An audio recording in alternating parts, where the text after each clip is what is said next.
सर्वात भीती मनुष्याच्या जीवनामध्ये कशाची असते? हरवलेला पैसा पुन्हा प्राप्त करता येईल, गेलेली बायको पुन्हा आणता येईल, परंतु गेलेला आत्मा पुन्हा आणता येत नाही.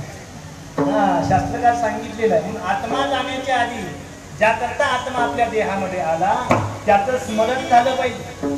आणि त्याचं जर स्मरण झालं नाही तर जन्माला येऊन जन्म फुकट गेला. एका व्यक्तीनं घोडा विकत आणला नाही, एका व्यक्तीनं घोडा चोरूनच आणला. चोरून आणला घोडा आणि बाजारात विकायला गेला. बाजारामध्ये घोडा विकायला सौदा झाला. 1 लाख रुपये घोडा किंमत ठरली. ज्यानं विकत घेतला त्यानं विचारलं, पैसे देतो परंतु एकदा मला ट्राय मारू दे, म्हणजे घोडा कसा आहे, मला एकदा चालवू दे, हा कसा आहे, त्याचे पाय कसे आहेत मला बघायचं आहे, म्हणजे ट्राय मारा, चालवून पहा. म्हणजे चालवायला गेला तो, अजून काय आला नाही. हे दृश्य तिसरा एक व्यक्ती पाहत होता. त्यानं विचारला, का हो घोडा किती रुपयाला दिला? तो म्हणला, जसा आला तसा दिला. जसा आला तसा दिला. तसं आपलं जीवन जसं आलं तसं जाऊ नये. जसं आलं तसं जर जीवन गेलं तर यमदूताचा वारा लागला म्हणून समजा. परंतु जन्माला आपण आलो, जे जन्म म्हणजे जीवन म्हणजे एका नोटबुकासारखा. नोटबुकाला काय असतं बघा, पहिलं पान आणि शेवटचं पान अगदी जाड असतं. पहिलं पृष्ठ म्हणजे जन्म आहे आणि शेवटचं पृष्ठ म्हणजे मृत्यू आहे. जन्माला कुठं घालायचं हे पहिलं पृष्ठ देवाच्या हातात आहे आणि मृत्यू कधी द्यायचा हे शेवटचं पृष्ठ हे देवाच्याच हातात आहे. परंतु जी मधली पानं आहे त्याच्यावर काय गिरवायचं, त्याच्यावर काय लिहायचं हे मात्र कुणाच्या हातात आहे? आपल्या हातात आहे. मग आतापर्यंत आपण काय गिरवलं त्याच्यावर? ग गणेशाचा लिहिलं असेल तर चांगलं आहे, आणि जर गद्याचा लिहिलं असेल तर काय म्हणतो लक्षात आलं का? ग गणेशाचा लिहिला तर चांगला आहे, आणि जर ग गध्याचा लिहिला असेल तर मात्र जीवनाचं अवघड आहे. आणि म्हणून यमदूत आपल्या दारी येऊ नये याकरता सुद्धा पुण्य करावं लागतं. नवे नवे आपल्या पदरी पडलेलं जे कर्म आहे ते कर्म प्रामाणिकपणे करावं लागतं. आणि तो प्रामाणिकपणा दर्शवण्याचं नेतृत्व म्हणजे शंकररावजी चव्हाण साहेब.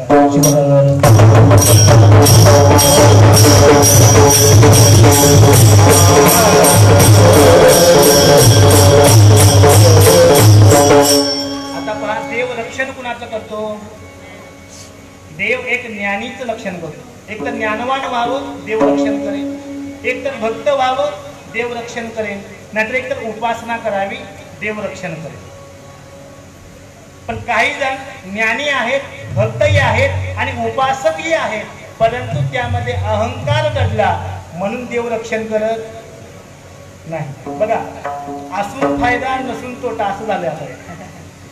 काय झालेलं आहे बघा, ज्ञान असावं परंतु अहंकार रहित, भक्ती असावी परंतु काय अहंकार रहित, उपासना असावी कशी अहंकार रहित.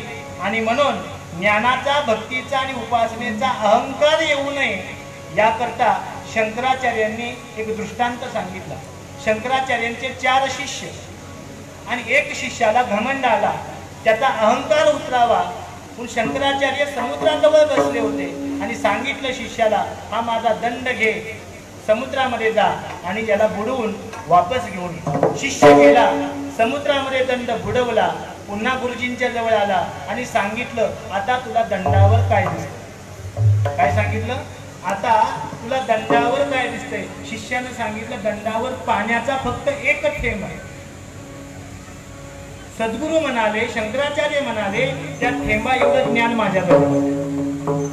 काय सांगितलं? त्या थेंबा एवढं ज्ञान माझ्याजवळ आहे, मला अजून अथांग समुद्र भरलेला प्राप्त करायचा. आणि तू अजून कशातच काय नाही तर एवढ्या उड्या मारायलाच नाही. आणि म्हणून ज्ञानाचा अहंकार व्यक्तीनं करू नये. ज्ञानाचा अहंकार झाला तर देव सुद्धा रक्षण करत नाही. हा झाला ज्ञानाचा अहंकार. उपासनेचा सुद्धा अहंकार करू नये. आपण उपवास करतो, कसा करतो? आपली उपवास करण्याची पद्धत कशी आहे? आज उपवास असेल तर आदल्या दिवशी आपण पोट भरून खातो उद्याच. आणि उपवास संपला की दुसऱ्या दिवशी काल उपवास होता म्हणून पोट भरून खातो. हा आपला उपवास. पण उपशब्दाचा अर्थ होतो उप म्हणजे जवळ आणि वास म्हणजे राहणे. सत्व सदाचाराच्या जवळ राहणे, ईश्वराच्या जवळ राहणे, नवे नवे परमात्म्याच्या जवळ राहणे म्हणजे उपवास आहे. किंवा त्याच्या नावाच्या जवळ राहणे, देवाच्या नावाच्या जवळ राहणे.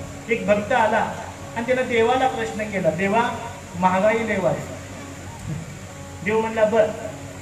पुन्हा प्रश्न केला आणि काय विचारायचा? एकदाच विचार म्हणजे देवा पेट्रोलचे दर लय वाढले. देव म्हणला बर. आणि काय झालं म्हणले? नाही नाही आता खाया प्यायची तुझा टंचाई आली, खाणं सुद्धा महागलं म्हणले. देव म्हणला बर. आणि काय वाढले? आणि काय सांगू, सगळंच वाढले, मला जगायला खूप त्रास व्हायला. देव म्हणला मग तिथं त्रास होत असेल तर वर बोलू का? तेव्हापासून काय त्या भक्तांना बोलायचं चालू केलं नाही बघा, बंदच केलं. आणि म्हणून देव जे आपल्या सोबत करतोय ते आपली करणे लक्षात ठेवा. म्हणून सांगतात जब तुम आये जगत में जग हसे तुम रोए, ऐसी करणी कर चलो जग रोए और तुम हसे. असं जीवन मत्व म्हणजे शंकररावजी चव्हाण आहे. शिवाय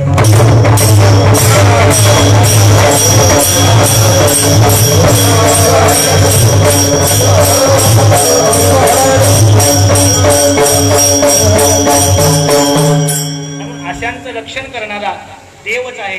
देव तारित्याला कोण मारे. देवांना आपलं पालन करावं तर देवाला जे आवडतं ते आपण करावं. आणि देवाला आवडणारं कर्म केलं तर देव काय करतो हे तिसरं चरण. उमेसह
रक्षण करी राहत शिवभक्ताच्या.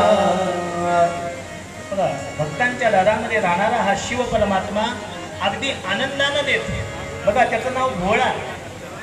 हा त्याचं नाव भोळा याकरता ठेवलेलं आहे. तुकाराम महाराजांनी भोळा शब्दाची व्याख्या केलेली आहे. तुका म्हणे भोळा आणि जिंकू जाणे कळी कळा. म्हणजे ज्यानं अखंड त्रैलोक्यावर विजय प्राप्त केलेला आहे त्याला भोळा म्हणावं. अशाला भोळा म्हणू नये. एक भोळा बाजारामध्ये गेला आणि बाजारामध्ये गेल्यानंतर ना नेमकं विकत काय घ्यायचं हेच विसरला आणि नवरा घरी का लवकर आला नाही आणि मग ती बायको त्या भोळ्याला हुडकायला गेली आणि दोघांची भेट झाल्यावर ते भोळा म्हणतोय तू कोण. अशा प्रकारचा भोळा काही कामाचा नाही. भोळा कसा असावा तर भगवान शंकरासारखा असावा. आणि असा भगवान शिवशंकर काय करतो, शंकरोती ती पापम, सर्वांचं पाप नाश करतो. त्याकरता मात्र मुखामध्ये काय असावं लागतं, नाव असावं. मुखामध्ये नाव असलं पाहिजे. मुखामध्ये नाव असेल. अहो साधारण दिवाळीला नटणी आणणाऱ्या नवऱ्याचं आपण नाव किती वेळा घेतो बघा. साधारण दिवाळीच्या निमित्तानं, सणाच्या निमित्तानं, उत्सवाच्या निमित्तानं नाकातली नटणी आणणाऱ्या नवऱ्याचं आपण नाव वारंवार घेतो. परंतु ती नटणी घालायला ज्यानं नाक दिलं असा जो परमात्मा आहे, त्या परमात्म्याचं नाव किती वेळा घेतो. नाक महत्वाची की नटणी महत्वाची, बोला बोला. नाक महत्वाची की नटणी महत्वाची. नाक महत्वाचं आहे. मग नाकच नसेल तर नटणी घालता येणार नाही. आणि म्हणून नाक देणाऱ्या सोबत नटणीवाल्याचं स्मरण करा. शिवहर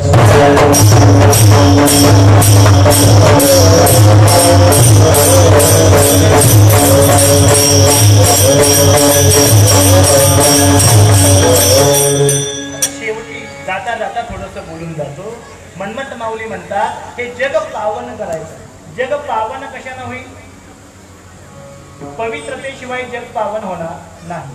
ती पवित्रता किती प्रकारची आहे, ती पवित्रता 5 प्रकारची पवित्रता. एक देश, काल, संबंध, कुल आणि स्वरूप अशी 5 प्रकारची पवित्रता आहे. देशतः पवित्रता, नद्यांचं रक्षण करणं म्हणजे देशतः पवित्रता. आज नदी जर राहिली नाही तर पाणी कुठून राहणार. आणि म्हणून या कार्यक्रमाच्या माध्यमातून झाडे लावा, झाडे जगवा, पाणी अडवा आणि पाणी जिरवा हा सुद्धा संदेश आपण पाळला पाहिजे. कारण ही स्वप्न कुणाची होती, महान लोकांची होती. त्या लोकांच्या सानिध्यामध्ये आपण वावरतो. कारण संत म्हणतात वृक्षवल्ली आम्हा सोयरे वनचरे. वृक्ष आपले सोयरे आहेत.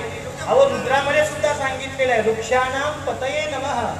अहो वृक्ष देव आहे आणि वृक्षांचं पालन केलं तर निश्चितच पाऊस पडणार आहे. म्हणून एक व्यक्ती एक झाड लावण्याचा संकल्प जर आपण केला तर शंकररावजी चव्हाण साहेब यांचा जन्मशताब्दी सोहळा संपन्न झाला असं आपण ठरवू. शिवहर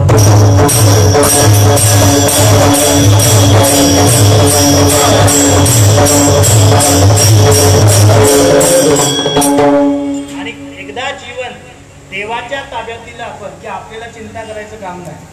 12व्या अध्यायामध्ये भगवान श्रीकृष्ण सांगतात अनन्यास चिंतयन्तो मां ये जना पर्युपासते तेषां नित्याभियुक्तानां योगक्षेमं वहाम्य.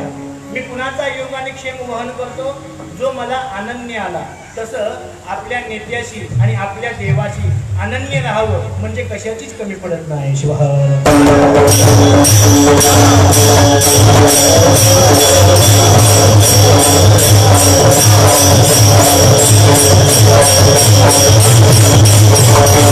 आणि या अनन्यतेला पावनता म्हणतात. हे शेवटचं चरण.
सतत शिवलिंग येणे जग हे पावन. हे जग पावन झालं पाहिजे. अहो जग पावन होण्याकरता रेणुकाचार्य आमचे बोलतात पादाग्र रेणवो यत्र पतंती शिवयोगिना तदैव सदनम पुण्यम पावनम ग्रहम. अहो घर आणि घरामध्ये राहणारा व्यक्ती पवित्र करायचा असेल तर त्या व्यक्तीमध्ये काय असलं पाहिजे? संतांची उपकाराची जाणीव असली पाहिजे. आणि घर बांधायला उगाच म्हटलेलं नाही, घर पहावे बांधून आणि लग्न पहावे करून. त्या दोन गोष्टी सहज होत नाहीत. सानंद सदनम सुताच्य सुदयः कांताच्य मधुर भाषिणी सन्मित्रम सुधनम स्वयोचित रतिश्य आज्ञा परे सेवका साधो संत मुपासते ही सततम धन्यो गृहस्थ आश्रमा धन्यो गृहस्थ आश्रम. अहो व्यक्तीचं जीवन चांगलं होण्याकरता व्यक्तीच्या धर्मामध्ये जन्माला आला त्या धर्माचं काय व्हायला पाहिजे? त्याच्या अंतःकरणामध्ये प्रेम असायला पाहिजे. एका ठिकाणी सांगतात की बाबा कोणताही धर्म मोठा होण्याकरता त्या धर्माला आश्रय असावा लागतो. कुणाचा? राजाचा. ज्या राजाचा आश्रय धर्माला नाही तो धर्म कधी मोठा होऊ शकत नाही. आणि ज्या राजाला धर्माचा आश्रय नाही तो राजा सुद्धा कधी मोठा होऊ शकत नाही. राजाला मोठं व्हायचं असेल तर त्याला धर्माला धरावंच लागेल. आणि जर धर्माला मोठं व्हायचं असेल तर धर्माला सुद्धा राजाला धरावं लागेल. ह्या एका पैशाच्या दोन नाण्या. पैसा एकच पण त्याच्यावर छापाही पाहिजे आणि काय पाहिजे? काटाही पाहिजे. तर हे संपूर्ण सूत्र चालू शकतं. तर हे जग पावन होऊ शकतं. आणि म्हणून आज या वीरशैव संस्कृतीवर आज या परिवाराचे खूप मोठे योगदान आहे. पहा नांदेडमध्ये खूप मोठा कार्यक्रम झाला. त्या कार्यक्रम सुंदर अशा पद्धतीने याच परिवाराने यशस्वी केला होता. अशा अनेक कार्यक्रमाला अनेक धर्मांना अनेक पंथांना अनेक संप्रदायांना संजीवनी असणारा परिवार म्हणजे सन्माननीय अशोकरावजी चव्हाण साहेबांचं जीवन आहे. आणि म्हणून त्यांच्या वडिलांच्या या शताब्दी जन्म महोत्सवाच्या निमित्तानं मी भगवान शंकराच्या चरणी एकच प्रार्थना करेन, त्यांच्या मनामध्ये जे जे संकल्प असतील ते सर्व संकल्प पूर्ण व्हावे. त्यांच्या पाठीशी ईश्वराचा आशीर्वाद आहे. त्यांच्या पाठीशी सद्गुरू राष्ट्रसंत शिवलिंग शिवाचार्य गुरुमाऊली यांचा आशीर्वाद आहे. समाजाचा आशीर्वाद आहे. आणि ज्याच्या पाठीमागे एवढे मोठे आशीर्वाद असतात तो व्यक्ती जरी मृत झाला तरी जिवंत व्हायला मात्र वेळ लागत नाही. उदाहरण सांगतो, लक्ष्मण मृत झालेला होता आणि त्याला मृत झाल्यानंतर ना संजीवनी कुणी आणली होती? हनुमंतानं आणली होती. म्हणजे हनुमंतानं संजीवनी आणल्या लक्ष्मण काय झाला? जिवंत झाला. तसं संतांचा आणि समाजाचा आशीर्वाद मिळाला की व्यक्ती जिवंत झाल्याशिवाय राहत नाही. याचं आदर्श तत्व म्हणजे हा कार्यक्रम एवढं चिंतन मांडतो. आणि आज या कार्यक्रमासाठी आमचे आत्मीय मित्र या ठिकाणी शिवलिंग शिवाचार्य महाराज हे सुद्धा वेळातला वेळ काढून त्या ठिकाणी आले. सुंदर असं व्यक्तिमत्व त्या स्वामीजींचं आहे. त्यांच्या पट्टाभिषेकाला सुद्धा आम्ही गेलो होतो. अगदी नम्र व्यक्तिमत्व. ज्या पद्धतीनं नम्रता हा ज्ञानाचा गुण आहे. आणि म्हणून असं एक व्यक्तिमत्व आपल्या समाजाला भेटलेलं आहे. त्यांचा सुद्धा मी या कार्यक्रमाच्या निमित्तानं ऋणी राहीन. ज्यांनी मला या ठिकाणी आमंत्रित केलं, मला निमंत्रण घेऊन आलेले आमचे माहेश्वर मूर्ती, शिवभक्तपरायण वेदमूर्ती भूषण स्वामी वाखारीकर, त्याचबरोबर आपले किशोर स्वामीजी आणि या ठिकाणी उपस्थित असणारे सर्व गायक मंडळी, आमचे शिवदास स्वामी यांनी अतिशय सुंदर गायन केलं. वीरभद्र स्वामी, आमचे उस्माननगरची मंडळी, आमचे चंदेवार मामा, आमचे भारत गायेजी, त्याचबरोबर आमचे सुंदर असे पेटीवादक, अत्यंत सुंदर अशी पेटी वाजवणारे नाथाणे सर आदी करून सर्व पकवाद वादक आणि समाज या सर्वांच्या उपस्थितीमुळं या कार्यक्रमाला एवढं सौंदर्य प्राप्त झालेलं आहे. आणि म्हणून सौंदर्य प्राप्त कशामुळं होतं?